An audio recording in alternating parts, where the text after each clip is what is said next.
Bonjour, bienvenue pour ce nouveau module de la formation intelligence émotionnelle au travail. Donc après avoir posé le cadre de la formation avec les différents modules, les objectifs pédagogiques et tout ça, nous allons parler du contexte et de la définition qu'il y a derrière chaque mot afin que l'on parle le même langage et que l'on mette bien la même chose pour pouvoir avancer et donc développer cette intelligence émotionnelle.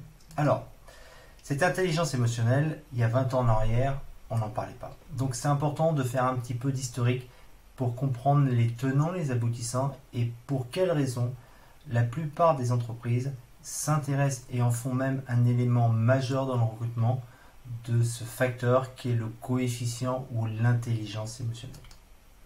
Alors, sans faire rentrer dans les détails, parce que si on va faire de la macroéconomie et ce n'est pas l'objet de ce module, ce qu'il faut comprendre, c'est que après la Deuxième Guerre mondiale, il y a trois périodes bien distinctes. Donc je vais les scinder de façon très fractionnée. Alors il faut savoir que c'est comment je vais dire, ramp up, ramp down.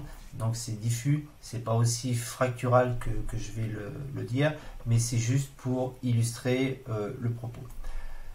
Donc la première période, c'est qu'entre 1945 et 1970, donc ça veut dire après la Deuxième Guerre mondiale jusqu'au choc pétrolier, la demande était supérieure à l'offre, ou l'offre était inférieure à la demande. Ça veut dire qu'on était dans un pays, un monde même en reconstruction, il y avait beaucoup de demandes et très peu d'offres à mettre en face. Donc pour les entreprises, afin que le client soit satisfait, l'élément différenciateur était l'aspect quantitatif, l'aspect production. Et c'est là que l'on a vu apparaître des modes de management qui étaient, ou des modes de management, on va dire ça, qui étaient le taylorisme. D'accord? Donc, bien entendu, à cette époque-là, tout ce que l'on va dire après est nul et non avenant. Ils s'en foutaient, mais alors royalement, pour amplifier le trait. Donc l'élément différenciateur était pour les entreprises, afin de satisfaire le client, était la production. Des années 70, donc du choc pétrolier jusqu'à l'éclatement de la bulle Internet dans les années à peu près 2000, d'accord, l'élément différenciateur pour l'entreprise afin de satisfaire le client était l'aspect qualitatif. Donc c'est là où tout ce qui est normes ISO, apparition des fonctions RH, c'est cette période-là, seconde période. Alors ça veut dire que dans cette seconde période, bien entendu qu'il fallait avoir l'aspect qualitatif, mais il fallait aussi avoir l'aspect quantitatif. Donc, pour qu'une entreprise puisse satisfaire ses clients, entre 1970 et les années 2000, il fallait deux choses, l'aspect quantitatif et l'aspect qualitatif. De 2000 jusqu'à maintenant, d'accord, on est dans une ère de service.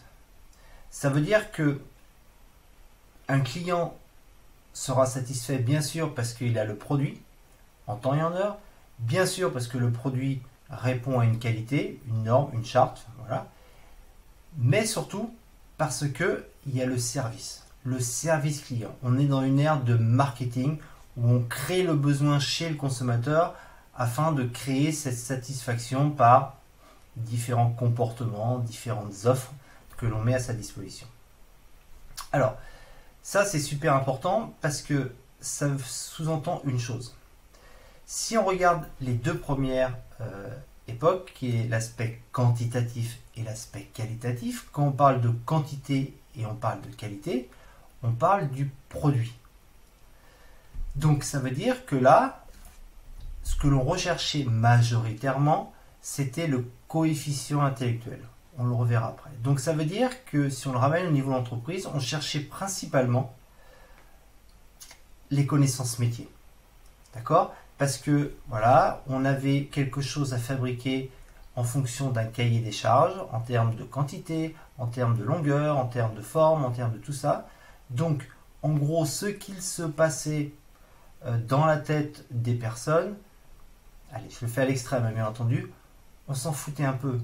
D'accord? Parce qu'il fallait juste produire ça. D'accord? Voilà. Donc on pouvait avoir, je ne dis pas que c'est bien, hein, on pouvait avoir un style de management plutôt directif en imposant tu dois faire ça, tu dois faire ça, tu dois faire ci, tu dois faire ça. Ok? Maintenant, quand on parle de service, on va plutôt parler de coefficient émotionnel. Et là, c'est complètement différent. Puisque, vous savez, on a 3 parties distinctes au niveau du cerveau. La première, c'est le cerveau limbique. C'est le pôle des émotions. Je vulgarise, hein. C'est le pôle des émotions. Après, on a le cerveau, la partie cortex, qui est l'aspect analyse, l'aspect rationnel, l'aspect cartésien. Et puis après, on a le dernier, qui est le cerveau reptilien, qui est plutôt l'action. D'accord? Dans les 2 premières parties, quantitatif ou qualitatif, ce qui intéressait, c'était l'action. D'accord? C'était principalement le pôle action. Avec la carotte, le bâton et le cahier des charges pour fabriquer ça. Quand on est sur une aire de service, ça veut dire que bien sûr, il faut être capable de fabriquer ça, mais ce qui est important, c'est le relationnel que l'on établit avec le client. Le service que l'on apporte avec le client. Le service ressenti ou réel, mais le service qu'on apporte au client. Donc là, ça veut dire que par rapport à ces 3 cerveaux, si le pôle émotionnel, donc cœur, tête, corps, si le cœur, donc l'état d'esprit, est négatif, l'être humain ne peut pas interpréter ou agir de façon positive. C'est strictement impossible.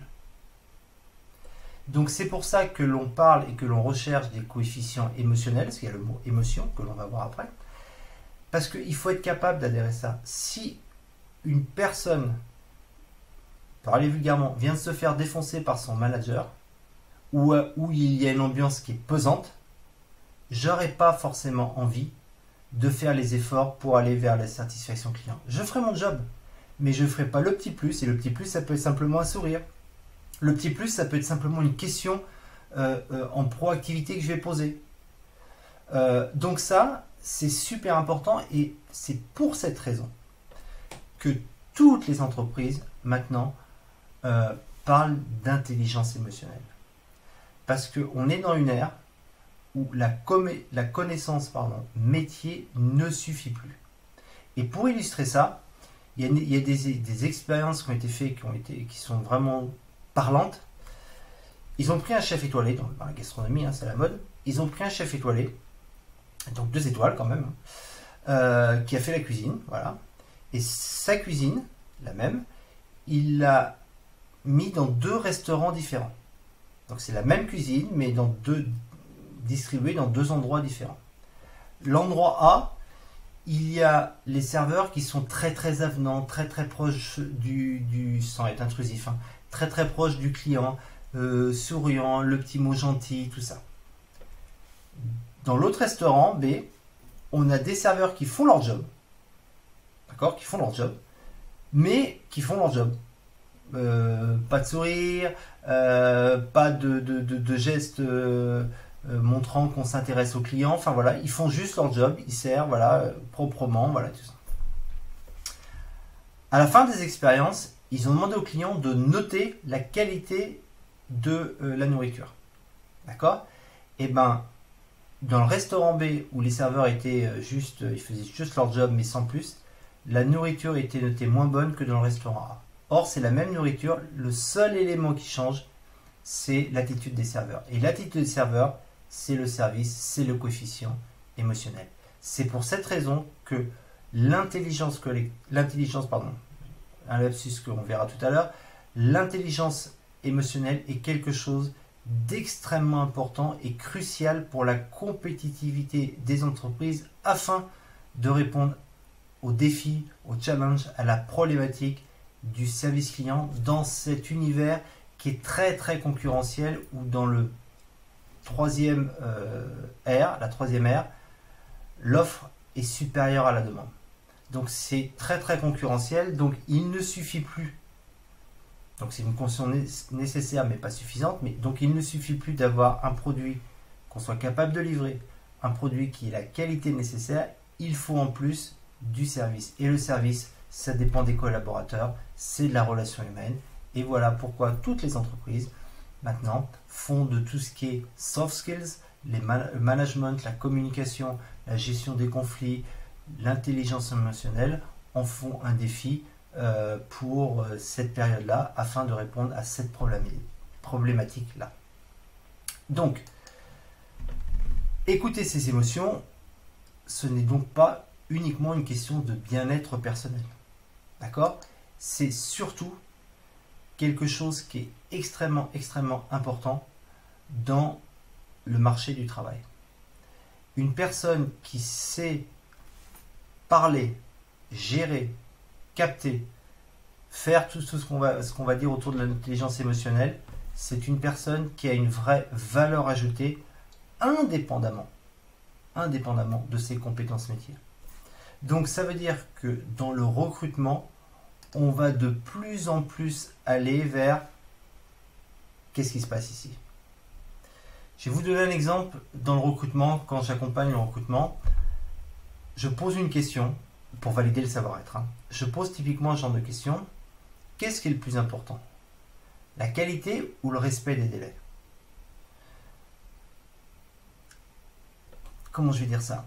Il n'y a pas de bonne ou mauvaise réponse. Ce qui est intéressant, c'est comment la personne, face à cette question qu'il n'entend pas, donc cet imprévu, réagit. Comment il organise ses pensées.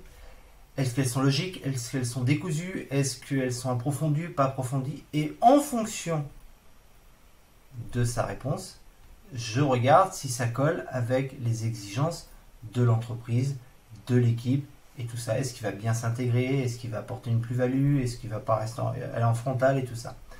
Et ça, c'est important parce que, bien sûr que, et on va le voir, l'intelligence émotionnelle se développe. D'accord? On peut l'améliorer, on peut la parfaire, mais c'est beaucoup plus difficile qu'une compétence métier. Parce qu'une compétence métier, c'est quelque chose que l'on doit faire. Une intelligence émotionnelle, c'est quelque chose que l'on doit prendre sur soi. Donc ça veut dire qu'on doit faire, non pas changer, mais faire évoluer, comme on dit, arrondir les angles de sa personnalité. Et donc c'est une question d'envie, c'est une question de motivation, c'est souvent une question d'accompagnement.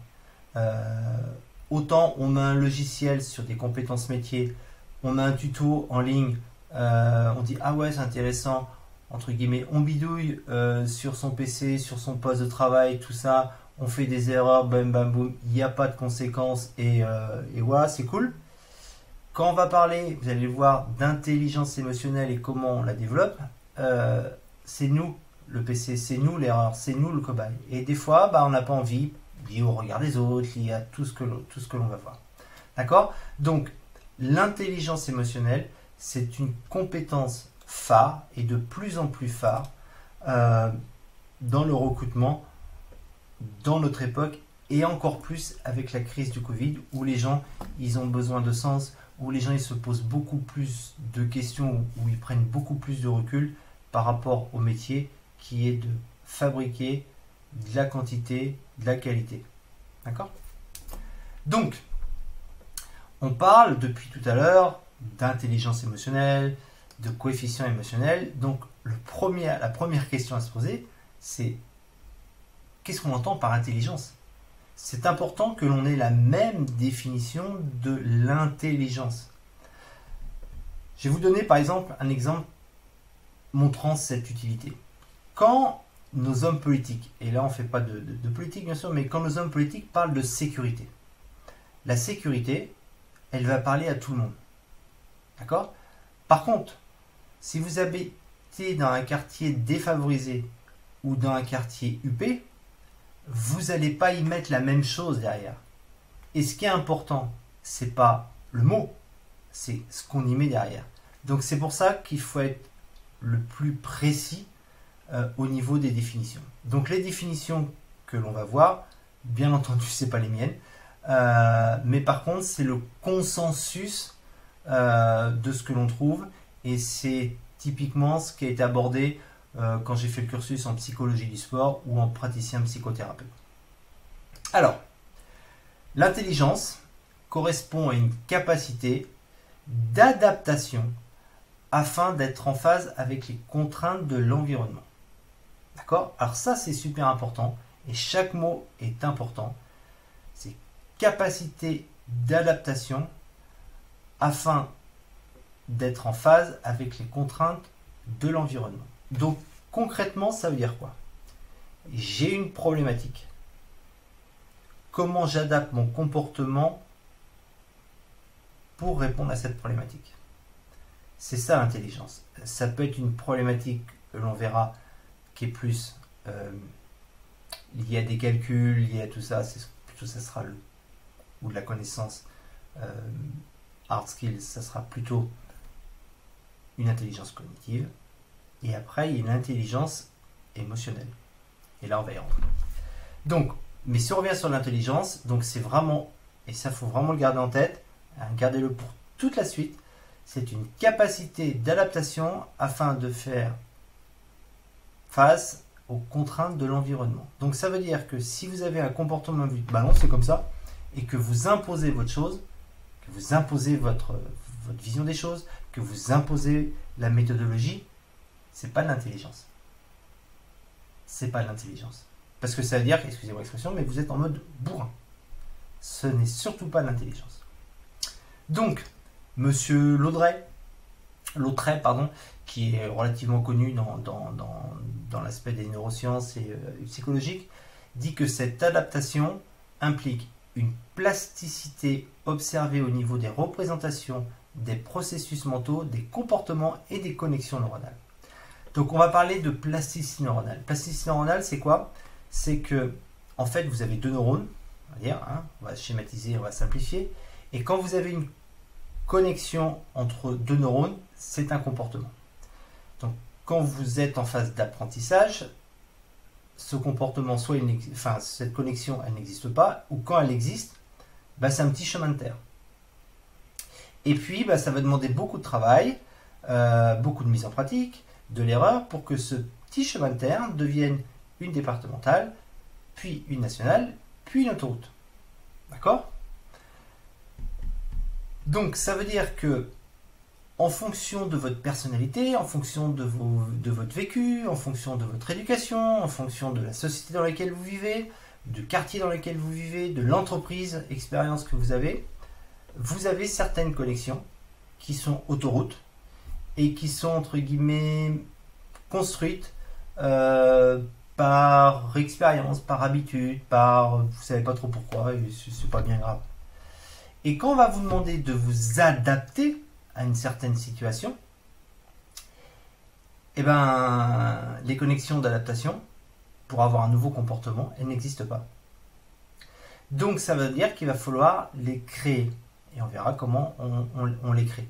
Donc ça, c'est vraiment super important. C'est cette adaptation, elle sous-entend que, au niveau neuronal, que vous ayez cette plasticité pour pouvoir créer une nouvelle connexion et donc avoir un nouveau comportement qu'il faudra consolider pour que ça devienne chemin de terre, départemental, national et autoroute. Et quand c'est autoroute, on est inconsciemment compétent, bim bam boum, on se pose plus la question et on y va. Donc, l'intelligence a il y a eu beaucoup de définitions, beaucoup d'étapes, beaucoup de thèses, beaucoup d'hypothèses. Mais maintenant, il y a globalement 3 modèles d'intelligence qui ont été retenus pour appréhender justement cette conception de l'intelligence. D'accord ? Dire qu'il y en a une qui est meilleure que l'autre, on va le voir, c'est pas le cas. En fait, elles sont évolutives et il y en a une troisième, donc la troisième, qui fait un petit peu le consensus de tout ça. Alors, ceux qui veulent faire un petit peu de recherche ou creuser, je vous ai mis quand même ces 3 modèles. Je vous rassure, c'est pas à retenir. Le premier modèle, c'est Monsieur Spearman, donc 1904. Vous voyez, donc c'est quand même relativement récent, d'accord, qui identifie un facteur général nommé facteur G, G pour général, à l'intelligence qu'il considère comme une caractéristique générale de la conduite qui se manifeste dans les domaines très divers. Waouh! Donc dit comme ça, ça fait un peu incompréhensible, on va être net. Donc si on le transpose dans du langage verbal, ça donne en fait, c'est une capacité à traiter l'information pour atteindre un objectif bien précis. Hein, quand il parle de traiter l'information, adapter son comportement pour atteindre un objectif. Ça veut dire que sans objectif, il n'y a pas d'intelligence puisqu'on n'est pas capable de s'adapter. Hyper important. Donc, je plante la petite graine là maintenant.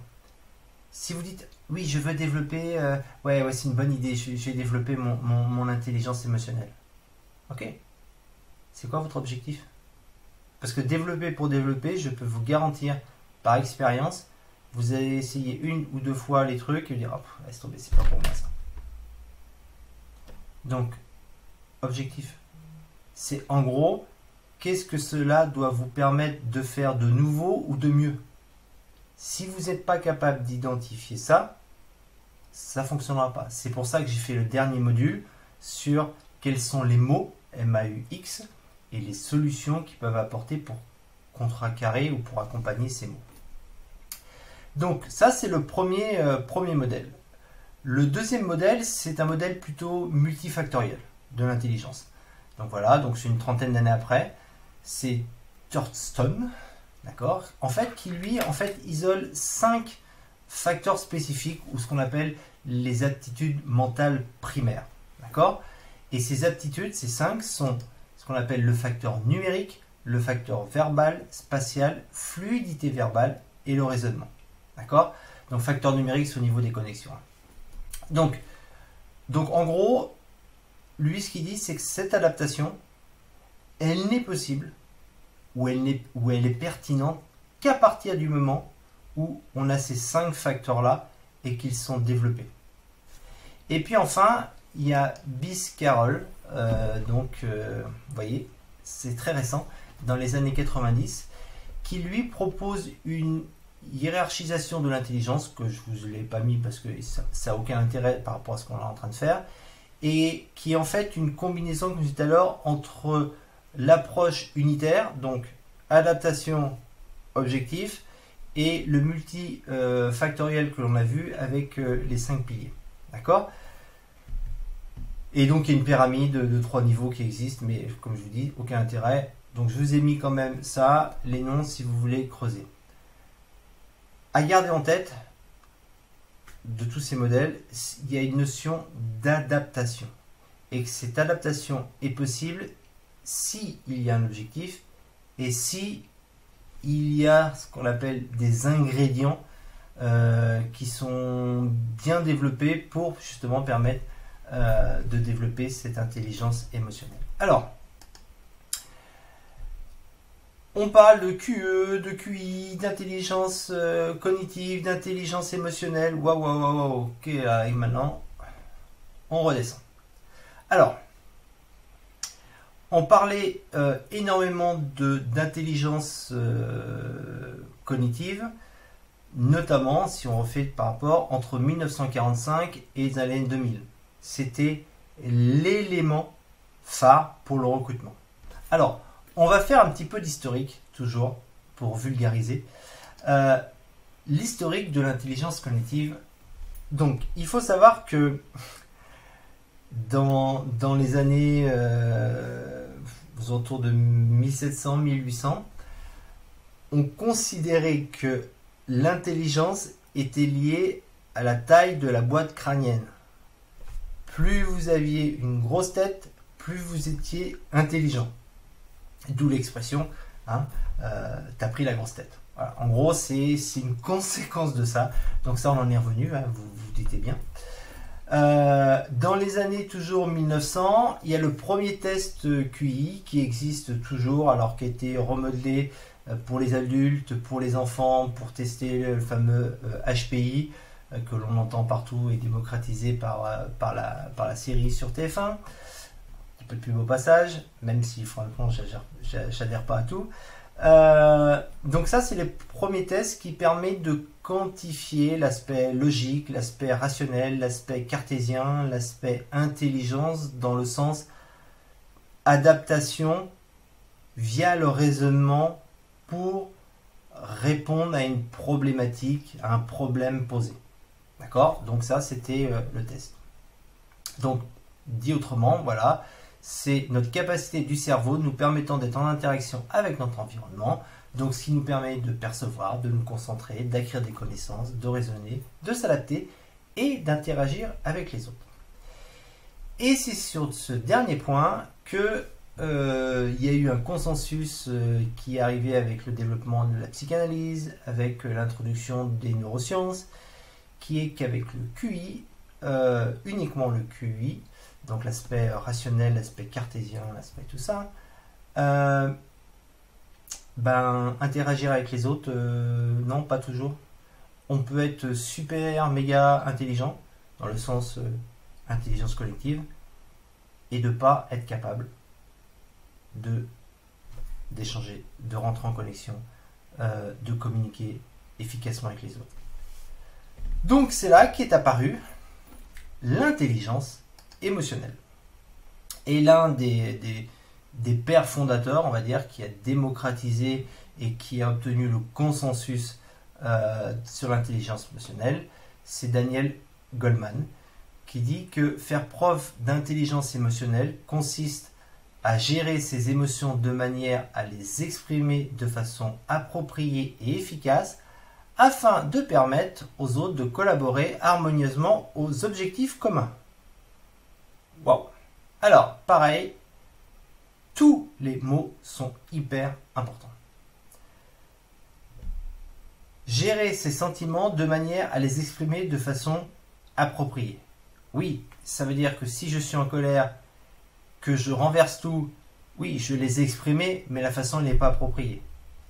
Si je ne dis rien, la façon elle est appropriée, mais par contre je ne les ai pas exprimés. Et on le verra, tout ce que ça peut engendrer derrière. D'accord?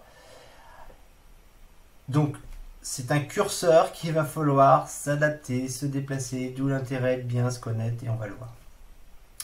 Afin de permettre aux autres de collaborer harmonieusement.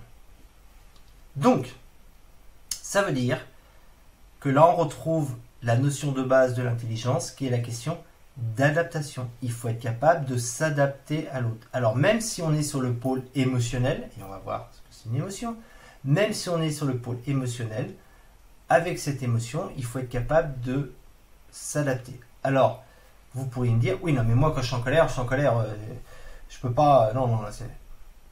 Ok, mais c'est votre problème. C'est vous qui devez vous adapter aux autres et pas les autres qui doivent s'adapter à vous. Alors bien sûr, c'est un phénomène de miroir, c'est un équilibre. Mais par exemple, si vous êtes dans une position hiérarchique, management, c'est à vous de vous adapter, c'est pas aux collaborateurs. Quand c'est deux collaborateurs, après c'est toujours l'histoire de l'œuf et de la poule, qui commence. Mais quand on est dans une fonction de leadership, une fonction d'encadrement, obligatoirement, c'est au responsable de faire le premier pas. C'est au responsable de s'adapter. D'accord? Parce que je rappelle que le manager, le leader, le responsable, on va dire ça en globalité, c'est une personne qui va, dans un cadre donné, influencer ses collaborateurs afin de les pousser à avoir le comportement qui permettra d'atteindre les objectifs. Donc vous allez me dire c'est de la manipulation? Non, ce serait de la manipulation si on a des fins personnelles. Là, on a des fins collectives, d'entreprise, dans un cadre qui a été posé avec des règles qui sont connues par avance, et donc le manager, le responsable, il doit quoi? Optimiser cet ensemble. Donc ça veut dire que s'il dit c'est comme ça et c'est pas autrement, difficile d'embarquer tout le monde. Et donc des objectifs communs. Ça veut dire qu'on ne s'adapte pas pour s'adapter. On ne s'adapte pas pour faire plaisir. On ne s'adapte pas pour éviter un conflit. D'accord? C'est le groupe prévaut toujours sur l'individu. Donc quand on parle d'objectifs communs dans un cadre professionnel, j'ai bien dit dans un cadre professionnel, ce sont des objectifs entreprise, ce sont des objectifs service. Et ça, cet équilibre-là prévaut sur les personnes. On parlera d'un autre module de performance. On est dans une ère, troisième ère, après quantité, qualité et service, on est dans une ère où la performance est symbolisée par les résultats. Et donc, vous serez toujours challengé, votre équipe sera toujours challengée sur les résultats. Par contre, votre challenge au quotidien, ce n'est pas les résultats. Votre challenge au quotidien, c'est comment j'influence mon équipe pour qu'ils aient le comportement qui amènera les résultats. C'est une conséquence, les résultats. D'accord? Donc, ça veut dire que pour faire tout ça, il faut savoir vivre avec ses émotions et faciliter la régulation chez les autres. Vous êtes le responsable. Vous êtes le manager.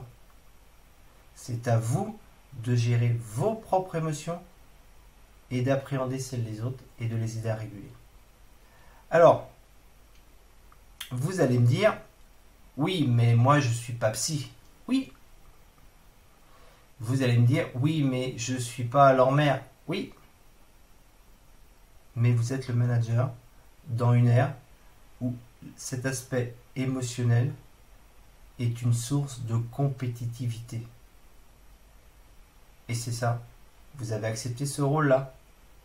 Il faut accepter la globalité de la feuille. Et la globalité de la feuille, c'est que dans le très très haut niveau, je vous dis, moi je fais de la préparation mentale pour des professionnels en tennis, pour certaines équipes, cet aspect émotionnel est très important. Ça veut dire que vous définissez un cadre et à l'intérieur de ce cadre-là, l'émotion, le support, l'aspect dirigiste, ce qu'on appelle nous dans notre niveau, enfin dans notre jargon, les entraîneurs bisounours. Alors pas bisounours parce que ils sont pas fermes. Bien sûr, si vous sortez du cadre, ils vont devenir directifs. Mais à l'intérieur du cadre, ils sont très cool. Ils sont vraiment, ils sont très avenants, très en mode support, à l'écoute des émotions, des ressentis des uns et des autres, et ne pas avoir peur de les exprimer. Je pourrais donner tout un tas d'exemples dans le sport de haut niveau. Si vous êtes un entraîneur directif, par exemple, je vais vous donner là, on est mi-octobre, l'Olympique de Marseille, entraîneur plutôt directif, bim, les résultats sont là, tout va bien. Les résultats commencent à baisser pavillon, l'équipe commence à être un peu déstabilisée, les résultats sont plus là. Et bien là, on se pose un tas de questions, ça ne fonctionne plus. D'accord? Donc, ça, c'est super important. Ça veut dire que le management directif pour de la performance moyen à long terme, ça ne fonctionne plus. Pour une performance court terme, oui, parce que il y a un plan social, il y a une urgence financière, il y a une urgence... Oui, là, on peut être directif. Mais ponctuellement, et ça a des conséquences que sur le court terme et pas sur le moyen terme. Alors, je vais vous donner un exemple de la vie sur l'importance de développer son intelligence émotionnelle. Par exemple, si vous avez votre couple qui vacille, des projets qui tardent à se concrétiser, en gros, c'est la merde. D'accord? Et que malgré ça, vous n'avez pas de phénomène psychosomatique, que vous dormez bien, que vous n'avez pas d'insomnie, que vous n'avez pas d'eczéma, que vous n'avez pas, enfin voilà, tous les petits désagréments liés au stress et ses conséquences, bah, ça veut dire que probablement vous avez un coefficient émotionnel relativement élevé, en tout cas au-dessus de la moyenne, Parce qu'en gros, vous savez le réguler. C'est ok, bon bah ça se passe pas, mais c'est pas pour ça qu'on dit je vais mettre la rate au courbouillon et que je vais mettre la tête à l'envers parce que j'ai pas réussi ça. Ok, c'est passé. Donc ok, on n'a pas réussi, c'est passé. Ok, ça sert à rien de ressasser parce que on changera pas le résultat. Par contre, c'est de se dire ok, maintenant qu'est-ce que je peux faire là, maintenant ou demain pour éviter que ça se reproduise ou pour améliorer la situation. D'accord? Alors, on parle donc dans le terme intelligence émotionnelle, on a vu la partie intelligence. Donc, c'est la capacité d'adaptation pour un objectif commun, en interagissant avec les autres au niveau. Il y a un autre mot qu'on n'a pas vu, la définition, c'est le mot qu'est-ce qu'une émotion? Alors, des émotions, on en entend parler à longueur de temps sur les réseaux, LinkedIn, à la télé, dans notre vie perso, les émotions. Il y a 15-20 ans, c'était tabou. Maintenant, c'est plutôt tendance. Enfin, il y en a qui considèrent que c'est bien, il y en a qui considèrent que c'est mal. Enfin, il y a toujours, quand on parle d'émotions, c'est relativement clivant. Donc, on va revenir sur des définitions basiques pour que l'on partage la même information. Alors, une émotion, c'est une manifestation interne qui génère une réaction externe et qui incite à une action. Alors, je vais préciser juste après. Donc c'est important, c'est une manifestation interne qui génère une réaction externe qui vous incite à l'action. Quand on parle d'intelligence émotionnelle, en fait, c'est votre cerveau qui vous envoie une information de dire « s'il te plaît, fais une action, il y a un truc qui n'est pas normal là ». Si on ignore l'émotion, ça veut dire qu'on ne comprend pas son cerveau, donc on ne tient pas compte de l'alerte. Alors, on a 4 émotions de base. Donc je vous engage à regarder le film qui illustre, qui est plutôt mignon, vice versa. Nous avons la joie, nous avons la peur, nous avons la tristesse et nous avons la colère. 3 émotions négatives, une émotion positive. Votre cerveau, comme je vous l'ai dit, vous veut du bien. Votre cerveau prendra toujours la meilleure décision pour vous à l'instant T où il prend la décision. Même si à l'instant T plus de secondes, c'est une belle connerie. Donc, quand je dis ça, ça veut dire que votre cerveau, la seule émotion qu'il essaie, et ses dérivés, la seule émotion qu'il essaye de reproduire en permanence, c'est la joie. La peur, la tristesse et la colère, ce sont leurs petits-enfants, ce sont, il faut l'imaginer comme, voilà, vous êtes en voiture et vous avez donc votre tableau de bord et vous avez un voyant, par exemple, jauge d'essence, voyant de la jauge d'essence, vous êtes sur la réserve. Bim, ça s'allume.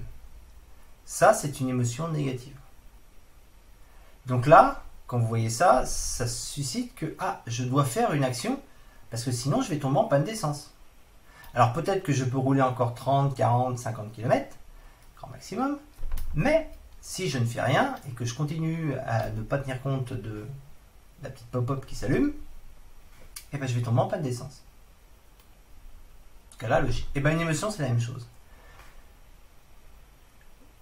Le cerveau, il veut la joie. Il veut ce sentiment de bonheur. Donc, ce sentiment de bonheur, c'est le temps que vous accordez à cette émotion, la joie. Donc, quand vous êtes en colère, quand vous êtes stressé, et que vous continuez à rouler, à un moment, vous allez tomber. Burn-out, maladie psychosomatique, donc tout ce qui est herpès, tout ce qui est psoriasis, tout ce qui est mal au ventre, tout ce qui est mal au dos, tout ce qui peut être même des trucs beaucoup plus graves que l'on voit, des cancers au niveau de la gorge quand on ne sait pas s'exprimer, enfin voilà, tout un tas de trucs. Mais ça veut dire que vous n'avez pas tenu compte de l'alerte. votre cerveau il vous a alerté plein de fois en disant ah, attention, émotion du stress, il y a un truc qui va pas là, agis. Mais quand vous faites mine de pas entendre ou de pas vouloir agir ou de dire ah non, j'ai pas le choix, bah ouais, mais ça continue, hein, vous roulez. Et l'essence, ça diminue, et puis bah, vous tombez. D'accord? Donc, ça veut dire quoi? Ça veut dire que quand vous tombez, c'est pas l'environnement qui est responsable. C'est vous. C'est vous qui n'avez pas tenu compte d'eux. C'est ça, l'intelligence émotionnelle. La première chose, c'est être capable d'identifier, de reconnaître et d'accepter ce qui nous arrive. Et après, on décide de dire, ok, bah un peu comme la réserve d'essence, allez, je fais encore 30 ou 40 km. Mais c'est une décision que vous allez prendre. Vous ne la subissez pas. Autre chose qui est super important, lié à la colère et toutes ses dérivées. Quand vous êtes en colère, votre cerveau, comme il vous veut du bien quand même, il va sécréter ce qu'on appelle une hormone qui s'appelle la cortisol. Alors cortisol, c'est bien. Vous savez, quand vous êtes en colère, vous avez une force qui est démultipliée. Vous pouvez soulever n'importe quoi, vous pouvez abattre un mur, c'est cool. Donc c'est normal. En gros, cette cortisol stimule vos défenses immunitaires, vos muscles et tout ça pour faire face au danger. Donc ça, c'est cool. Si le danger il est réel. Si le danger n'est pas réel, eh ben, vous avez sécrété de la cortisol, entre guillemets, pour rien. Et c'est pas anodin. La cortisol, à long terme, ça détruit les neurones. Et maintenant, il y a des études scientifiques qui montrent que plus on soumet, alors ça a été testé sur les souris, c'est en train de tester sur... plus on soumet un individu, donc une espèce, au stress, plus le cerveau va sécréter cette cortisol, et plus la cortisol va manger, détruire les neurones. Et ce qui favorise des maladies comme Alzheimer à moyen long terme. Ça, c'est la première chose. La deuxième chose de ça, c'est que pour 1 minute de colère, donc de sécrétion de cortisol, il faut en moyenne 1 heure à votre organisme immunitaire pour nettoyer cette cortisol pour plus qu'elle soit présente dans votre corps et donc détruise ces neurones. 1 minute, 1 heure. 5 minutes de colère, 5 heures. C'est pour ça que l'on dit que quand une personne est en colère, ça ne sert à rien d'essayer de la raisonner. Puisqu'elle ne, c'est pas qu'elle ne veut pas, c'est qu'elle ne peut pas. En fait, c'est comme si elle était shootée, elle était dopée. Donc c'est pour ça qu'on dit des fois, il faut décaler au lendemain. D'accord? Et il se peut que le lendemain, si elle s'est pris 1 heure ou 2 heures de colère, que le lendemain, elle ne soit pas, entre guillemets, dégrisée. D'accord? Et sur le moyen long terme, il y a des gens qui s'habituent à ça, qui ont une addiction à la cortisol, donc une addiction à l'agressivité, parce que, en gros, le fait d'être agressif, j'ai ma dose, et quand j'ai ma dose, je me sens tout puissant, je me sens, voilà. Après, c'est lié à la personnalité. Donc ça, il faut vraiment garder en tête que ces émotions-là, vous en avez 3 négatives, 1 positive, et que votre cerveau veut du bien, et il veut reproduire systématiquement l'émotion de base qui est la joie. Donc quand vous avez une émotion telle qu'elle soit négative, c'est un voyant comme sur un tableau de bord qui s'allume en disant s'il te plaît, fais quelque chose pour revenir à l'émotion de base qui est la joie. Donc ça veut dire que toutes les émotions sont utiles et nécessaires. Donc ça veut dire que quand vous dites à quelqu'un non mais sois pas triste, mais vous êtes qui pour juger son émotion? Si lui il est triste, c'est par rapport à, c'est une émotion qui est par rapport à sa personnalité, par rapport, et c'est son, entre guillemets, son cerveau qui lui dit de faire quelque chose. Donc on ne peut pas juger une émotion. Donc toutes les émotions sont nécessaires. Quand on dit par exemple la colère, ce n'est pas vous êtes en colère contre quelqu'un, ce n'est pas vis-à-vis de la personne en fait que vous êtes en colère. Vous êtes en colère parce que peut-être qu'un cadre professionnel n'a pas été respecté. Vous lui avez demandé de faire ce travail-là, donc ce cadre, et il ne l'a pas fait. Et ça peut avoir des conséquences pour vous. Donc, vous êtes en colère parce que le cadre n'a pas respecté. Vous n'êtes pas en colère, pardon, parce que lui, il n'a pas respecté le cadre. Vous êtes en colère parce que ce cadre n'a pas été respecté, et donc, cela pourrait avoir des conséquences sur vous. D'accord? C'est comme une personne qui grille un feu rouge. Si je suis sur le bord de la route et que la personne grille le feu rouge, ok, je vais dire, ah, c'est pas bien. Par contre, si je suis en train de traverser le passage piéton et que la personne grille le feu rouge, et donc cela peut avoir des conséquences pour moi, je vais avoir peur, mais surtout, je vais être très en colère vis-à-vis de la personne. D'accord? Donc, il faut toujours savoir, et on le verra après, ce qui se joue derrière une émotion pour vous. Donc, ça veut dire que le but n'est pas d'éviter de se laisser écraser. Ah, je suis malheureux. Non.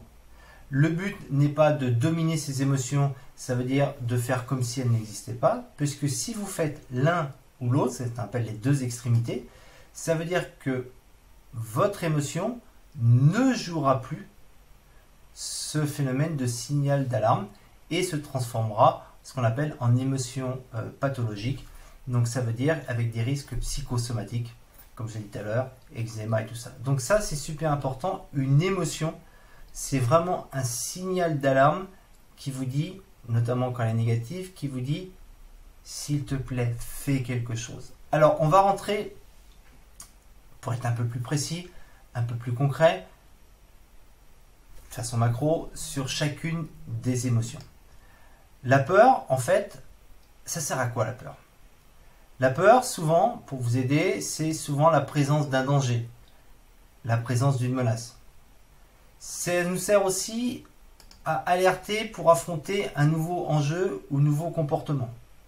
Ça veut dire que vous ayez peur de parler en public, par exemple, c'est normal.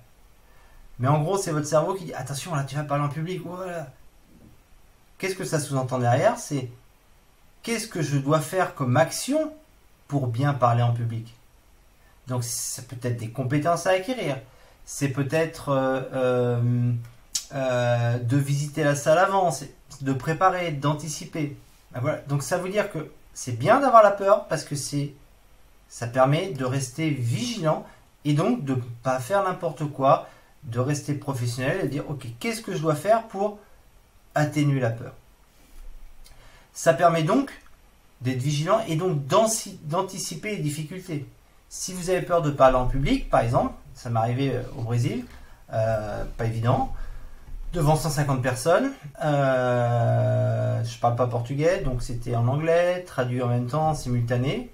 Et donc, je dis, ok, ouais, mais je voudrais bien faire un essai parce que c'est la première fois. Et quand on a fait l'essai, en fait, je me suis rendu compte que entre le moment où je parlais et que les personnes entendaient, il se passait à peu près une seconde et demie. Donc, ça veut dire qu'en termes d'élocution, ça me laissait le temps. En termes d'enchaînement de phrases, il fallait que je prenne le temps, sinon j'allais au-devant de difficultés qui étaient énormes. Ça permet aussi d'éviter de prendre des risques démesurés. Alors, risque démesuré lié à ça, c'est que j'avais prévu de faire un petit show, sauf que ce petit show, il était incompatible avec la traduction et ce petit delta d'une seconde et demie entre ce que je dis et ce que la personne attendait. Et ce que ça permet aussi, c'est de travailler davantage. Si vous avez peur, comme je dis tout à l'heure, ça veut dire qu'est-ce qu'il faut que je fasse pour parler en public? Peut-être qu'il faut bien que je connaisse mon sujet, il faut bien que je parle anglais. Peut-être que je développe mes compétences en anglais. Il faut peut-être que je développe mes compétences en sujet. Il faut peut-être que je fasse une répétition avant. Donc en gros, cette peur-là va nous engager, nous enclencher à faire quelque chose. D'accord? Donc cette peur, elle est utile. Il ne faut pas la banaliser ou dire « Ah non, mais je suis nul. Putain, mais j'ai peur de ça. Franchement, je suis vraiment nul. » Non, parce que là, vous allez abîmer quelque chose que l'on verra dans d'autres, qui est l'estime de vous. et puis bien d'autres. La colère, à quoi sert la colère? Alors, on l'a vu avec la cortisol, la colère sert à nous donner de l'énergie. Ça, c'est super important. Elle sert aussi à exprimer notre frustration, notre déception, à éviter de basculer dans la violence ou dans le mutisme. Et ça, c'est important parce que c'est un petit peu comme une cocotte minute. Vous enlevez la valve et puis il y a toute la vapeur qui ressort, ou sinon, globalement, suivant les domaines, ça peut, comme on dit, exploser. D'accord?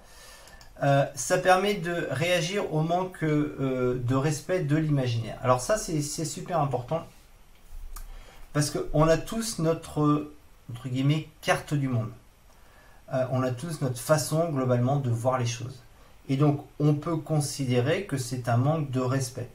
Par exemple, avec certains étrangers, ils disent bonjour et pas bonjour monsieur. Et ben le fait qu'il n'y ait pas bonjour monsieur, ou même français, qu'il n'y ait pas bonjour monsieur, c'est considéré comme un manque de respect et donc ça nous met en colère. Une fois de plus, comme j'ai dit, c'est par rapport à un référentiel. Mais c'est mon référentiel qui dit qu'on rencontre quelqu'un, il faut dire bonjour monsieur. Mais est-ce que mon référentiel il est meilleur que celui-là ou il est mieux que celui-là de mon voisin? À discuter. La colère aussi, ça permet de se protéger. Alors se protéger à deux titres. Se protéger parce que vous évacuez cette frustration, vous extériorisez, ça c'est super important. Et puis ça permet aussi aux personnes, excusez-moi l'expression, de venir vous emmerder. Parce que quand vous êtes dans l'état émotionnel, donc instable, et que vous êtes en gros en difficulté, le fait d'être en colère, c'est aussi donc une fonction positive de dire ok, je mets une protection tout autour de moi pour éviter que on vienne me titiller ou là où c'est pas le moment. D'accord? Donc vous voyez, il y a toujours une fonction positive qui est derrière cette colère. Qu'est-ce qui se joue? Qu'est-ce que je dois faire pour éviter que ça se reproduise? Qu'est-ce que je dois faire pour gérer ma frustration? Et cette frustration, elle est due à quoi? Le collègue, il n'a pas respecté un travail qui était à faire. Ok, qu'est-ce que je peux faire pour éviter que la prochaine fois, ça se reproduise? Ou alors, je prends du recul et je dis, ok, c'est comme ça. Et...